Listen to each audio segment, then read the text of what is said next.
saat break berbincang sedikit dengan Anda dan juga dengan Bung Farhad. Apa yang Anda punya data sehingga Anda meyakini bahwa ini semua akan berbalik keadaannya? Tapi saya harus adil juga, nanti saya akan tanya ke Bung Roni dan juga Ambu Yenti. Silakan. Ya, Mas Aiman, terima kasih, akhirnya kebagian juga bicara. Saya pikir saya hanya menonton dari tadi kan, gitu kan. Bang Susno ketawa deh. Baik, para pemirsa sekalian, saya sepanjang hari ini memang tadi jam 9 kami bertemu dengan Bu Sri, Komisioner LPSK. Kami memohon memasukkan perlindungan kepada para terpidana dan keluarga terpidana. Dede, bukan? Termasuk Dede, karena kami satu ini dari Pradi juga itu yang menangani, tapi beda tim karena kami pelapor kan. Kemudian siangnya tadi kami gelar di Barreskrim untuk laporan LP kami terhadap Dede dan Aib. Ya, tadi gelar pertama. Gelar pertama itu Dede dan Aib itu dilaporkan atas kesaksian palsu. Nanti saya jelaskan ya. Saya terangkan dulu ini. Kami gelar itu hanya ditanya tentang, supaya jangan ditanya lagi gitu kan. Banyak yang tanya dari tadi untuk tentang gelar apa tadi kan gitu. Gelar pertama itu menentukan bukti awal yang kami bawa apakah sesuai, cukup, dan ini intinya diberitahukan sudah mulai penyelidikan terhadap laporan yang kami berikan. Ya, kami berterima kasih atas respon dari Bapak Kapolri dan Bapak Kabak Reskrim atas laporan kami sudah diproses dan sudah berproses ya melalui penyelidikan. Laporan apa nih? Laporan terhadap Dede dan Aib, ada 3 laporan kami. Satu laporan kepada Pasren dan Kavi. Ya. Yang kedua adalah laporan Pasren dan Kavi itu kenapa dilaporkan? Dilaporkan tentang keterangan palsu. Oke, baik. Ya, kemudian Aib dan Dede keterangan palsu juga. Sama keterangan palsu, memberikan keterangan palsu data sumpah. Terhadap Rudiana adalah penganiayaan dan keterangan palsu. Oke, tiga-tiganya ada 3 LP. Semuanya dikeluarkan tanda terima dan sudah berproses. Ya, kita ucapkan terima kasih. Perkara yang mana nih? Yang Dede dan Aib. Oke. Dede dan Aib. Saya mau sampaikan begini, Mas Aiman, karena ini konstruksi hukum yang kita diskusikan dari tadi. Bahwa peristiwa ada pembunuhan atau kecelakaan itu kan yang menyaksikan itu mulai ceritanya dari yang namanya Aib dan Dede. Yang mengaku melihat malam tanggal 27 Agustus 2016 mereka melihat ada segelombolan pemuda yang biasa nongkrong di depan SMP 11 di Cirebon melempari batu lalu melakukan pengejaran, ada penusukan, ada bambu dan ada balok dan sebagainya, termasuk ada sajam, sampai pembunuhan dan perkosaan itu kan dimulai dari situ kesaksiannya. Kesaksian itu dikuatkan yang namanya Liga Akbar.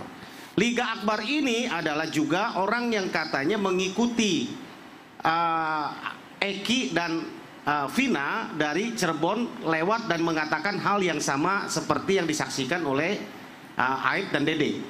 Maka berproseslah semua keterangan itu ya sesudah diberikan saya cerita ya tentang hubungan dengan Rudiana.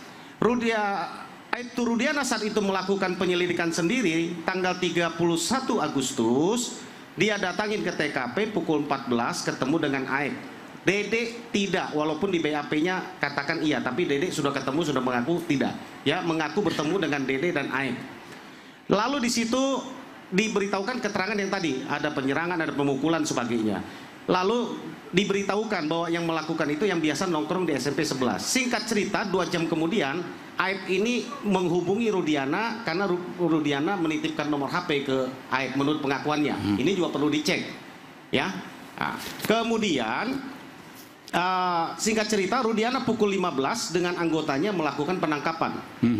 Datang penangkapan 8 orang dibawa ke Polresta Cirebon. Oke, ini setelah Polres Kabupaten tadi yang Pak Susno bilang. Ya, nanti yang itu nanti ini setelah itu ya. Iya. Baik. Ya, itu dibawa ke Polresta. Ada Kavi di situ yang ikut nongkrong, anaknya Pak RT. Ya. Ya, tapi Kavi ini bertugas hanya membawa motor, yang lain ini ditangkap diinterogasi. 2 orang diinterogasi menurut pengakuannya, ya. Lalu ada pengakuan sebelum Dede ini ya, saya nggak cerita pengakuan Dede yang terang, ini berdasarkan fakta di persidangan. Mereka diinterogasi, Jaya dan Sudirman dipisahkan. Dari Jaya dan Sudirman inilah muncul 11 nama ke Rudiana, yang kemudian dapat informasi dari yang ke-6 dipisahkan di luar itu mulai terjadilah dugaan penganiayaan, penganiayaan dan juga pengancaman itu terjadi, sehingga terpaksa mereka tidak tahan kepada siksaan dan juga yang dialami. Menurut pengakuannya daripada terpidana ini sebelum pengakuan Dede, mereka tidak tahan sehingga mengakui apa yang mereka lakukan, walaupun pengakuannya ini simpang siur. Ya, yang saya mau sampaikan secara singkat, jadi kalau saya ceritakan 2 jam nggak selesai kan gitu kan. Ini secara singkat adalah bahwa 2 orang 3 yang menyaksikan langsung peristiwa konstruksi hukum, saya ibaratkan seperti tiang utama di dalam bangunan, ya, tiang utamanya. Dari 3 Liga Akbar sudah menyatakan itu tidak benar. Apa yang diberikan bahwa dia melihat ada penusukan, pengejaran apa segala macam yang seperti yang tadi disampaikan oleh Mas Aiman dikatakan tidak benar. 2 hari lalu Dede yang katanya bersama dengan Aep yang menyaksikan juga, yang memberikan katanya laporan ke Rudiana juga mengatakan peristiwa itu tidak pernah ada. Kalau secara garis besar Mas Aiman, saya katakan bahwa bangunan itu tiang utamanya sudah tidak ada, sudah runtuh. Belum lagi ditambah dengan DPO, 3 DPO, ya, 2 yang dinyatakan fiktif yang punya peran. Tapi permasalahan tadi Bu Yenti bilang, ini sudah 3 pengadilan, PN, PT, Mahkamah Agung, bahkan sudah gerasi. Bagaimana menjelaskan logika publik yang sangat sederhana itu kepada makanya siapapun? Betul yang kita bincangkan tadi bahwa ini sudah inkrah di Mahkamah Agung, itu kita harus hargai betul. Tapi upaya yang sedang kita lakukan, kita akan PK membuktikan itu adalah secara normatif hukum.